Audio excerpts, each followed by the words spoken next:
amigo, hola amiga, ¿cómo estás? How are you?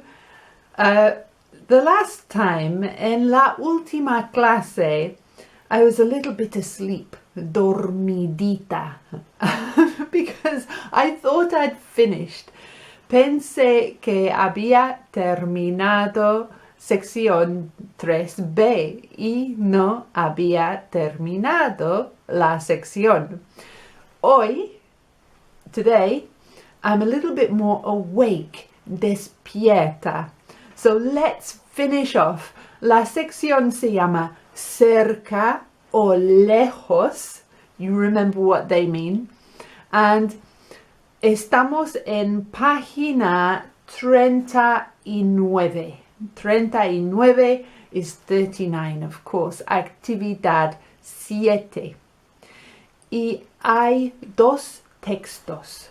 So hay un texto sobre Antonio Banderas, el guapo, the handsome one, y Alejandro, just like the Lady Gaga song, Alejandro. So that J makes a H sound, Alejandro Amenabar. And he's a director, so he does films. I've seen one of them. It was quite good. Interesante. El texto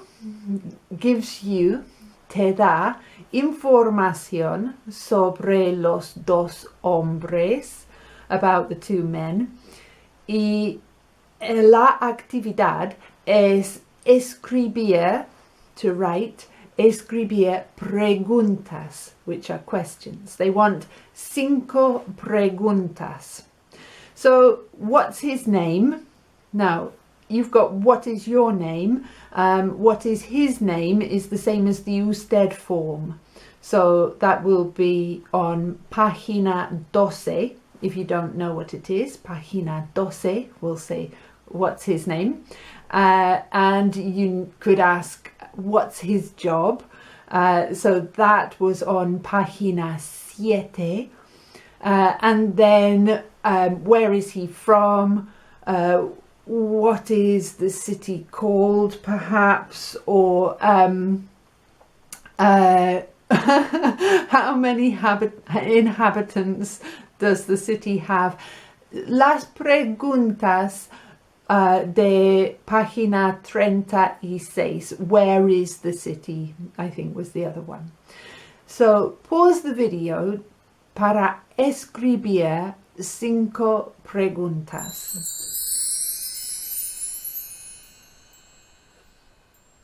Bien, so you have your 5 preguntas basados en los textos.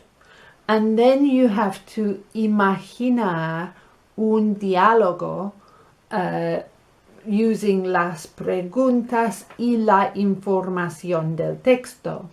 So you'll have como se llama, and he's called Antonio Banderas. De donde es, he's from wherever. Y cuál es su profesión, that's what's his job. Or you could say qué es, that they did that on página 7. Pero yo prefiero, what does he do? And that question is ¿qué hace? All right? ¿Qué hace? With an H. ¿Qué hace? What does he do? ¿Dónde está la ciudad? Where is the city? Or ¿dónde está el pueblo? Which is where's the town or village. Un pueblo is a town or a village. So that's a nice word, isn't it? Y ¿cuántos habitantes tiene el pueblo? O ¿cuántos habitantes tiene la ciudad? Bien?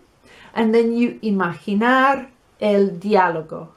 And you could do this not just with Antonio y Alejandro, but you could do this about maybe, you know, a new boyfriend of somebody en tu familia. So boyfriend is un novio nuevo, or una novia nueva. Una pareja, a partner, a new partner, una pareja nueva. cómo se llama, y de dónde es, y qué hace, y dónde está that city or that town, y cuántos habitantes tiene. Okay? So, I'd like you to imaginar el diálogo, say it en voz alta, record yourself if you dare, and enjoy speaking Espanol. So pause the video for that diálogo. Bien. I forgot, perdóname, to mencionar los números that you had en los dos textos. Es importante pon los números en palabras en la cabeza, so they get in words in your head. That's what I mean. You might notice that en español they put un punto where we put a comma. So it goes the other way around in español. Our decimal point is their decimal comma, and they use a point to para separar the hundred thousands. Okay, and we had 560,000 habitantes, something like that. We had 75 kilómetros, something like that. Es importante.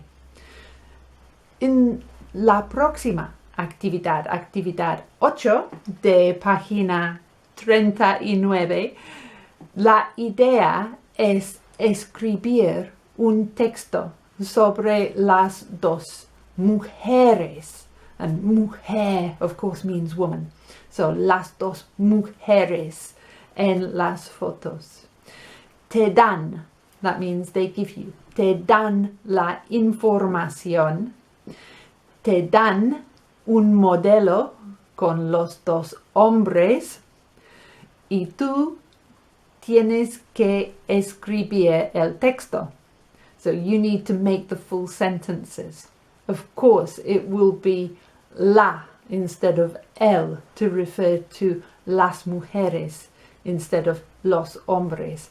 And you have un pueblo pequeño. You might not know the word pequeño. It's a lovely word and it means small. I think of a small pecking hen. I don't know if I've said that before. So pequeño means small. What else? Sí. Escribir el texto and then listen to la pista 42. And see, yours might be un poco diferente, no importa. There's always more than one way to say things. La perfección, to get exactly the same words in English would be un milagro. So don't worry about it if it's not exactly the same. And then you can maybe escribir algo sobre un conocido. Un conocido is somebody you know. So conocer is to know. It's someone you recognize. So reconoces. So conocido. Una persona conocida. Por ejemplo, escucha.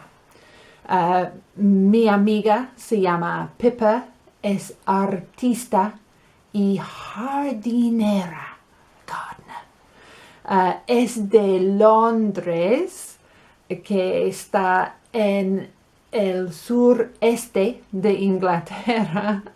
Es una ciudad importante, la capital de Inglaterra. Tiene 8 millones de habitantes. I'm not sure, pero...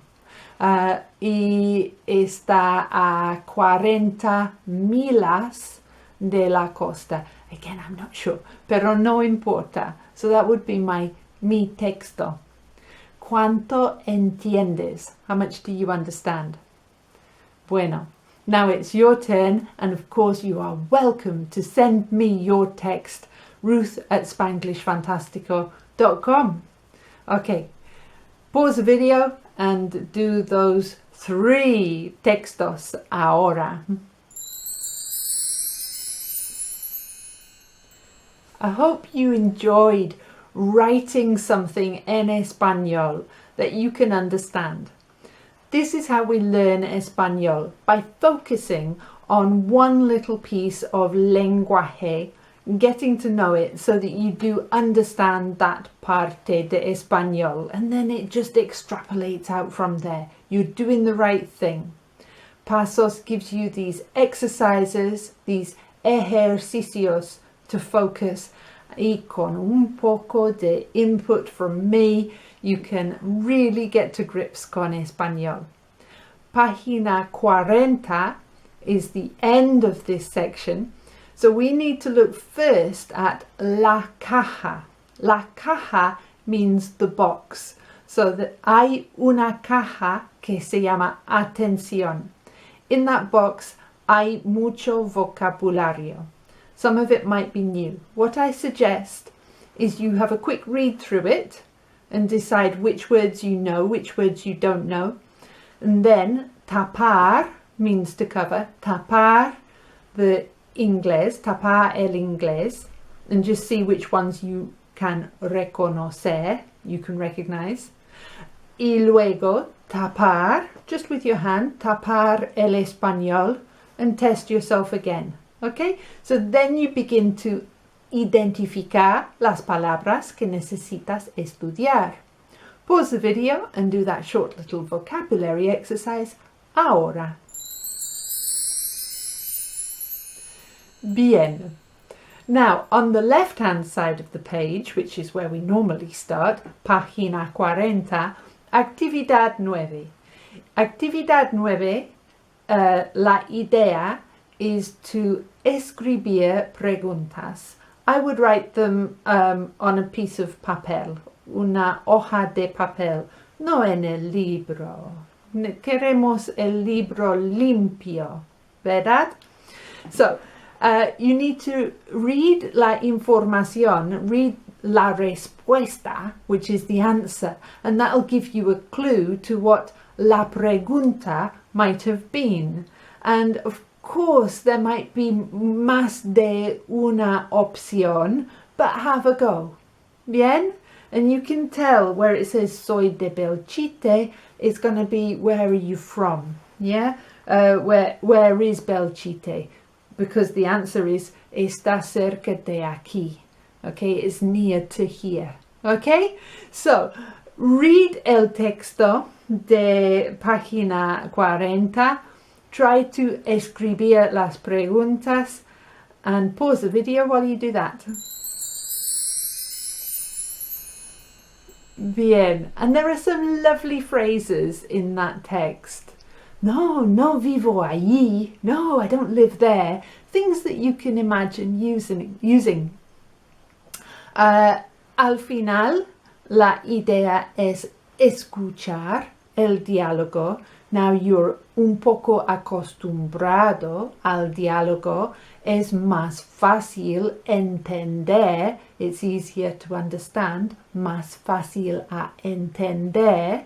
Y hay mucho vocabulario que es nuevo, but you can understand it porque has estudiado. You have studied el vocabulario. There are always some words que no vas a entender, that you're not going to understand. Y es muy importante que puedes, that you can aceptar que hay español que no entiendes. Okay? I learned Espanol listening to people's conversations, to amigos who would sometimes talk in Espanol, sometimes in English. And when they were talking Espanol, they would ask me, Ruth, ¿entiendes?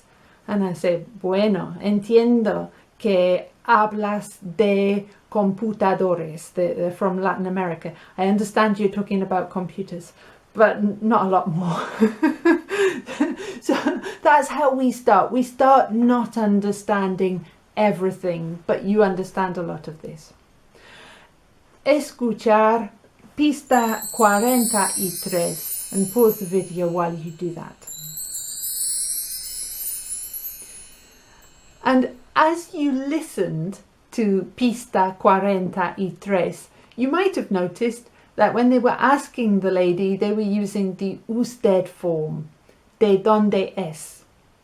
vive allí, you might add a little cheeky S for the to form, which would make it de donde eres, vives allí. Okay? Bien. So this section has been all about people and place. Personas y lugares. The word for place is lugar. And they're really important subjects, aren't they? We like talking about people. We like talking about places. So you have your SMART goals. Questions like where is he from? What is he called? Where is it? And then you might do it's in the northeast of Spain. It might be a good idea at this point to go back to Página 18 and make sure you know the names for at least 10 countries. Okay, 10 países. So you can say está en el noreste de España, de Gales, de Escocia, de los Estados Unidos, whichever ones you choose. I like the phrases, I don't live there, I live here. No vivo allí, vivo aquí. Okay, especially where I live, where there's so many holiday homes, it's nice to be able to say, vivo aquí, I live here. And then, of course, we've got lots of vocabulario. So I've put them in pairs because I think it's easier to remember that way. City and town, ciudad y pueblo. Big and small, grande y pequeño. And then we had old and new. The word for old is viejo. Listen, viejo. Okay. So that's la pronunciación, viejo y nuevo. Here and there, aquí y allí, and more or less, más o menos. Make sure you learn your SMART goals. They are so useful when you can get something like this and you can say those words to yourself en español without the book. You know it's en el cerebro and not on la página. And that means that when you go to España, Mexico, Colombia, you'll be able to use your español. So come back soon once you've learnt that and we will study Sección 3C. I really look forward to it. Hasta pronto, amigo. Adiós.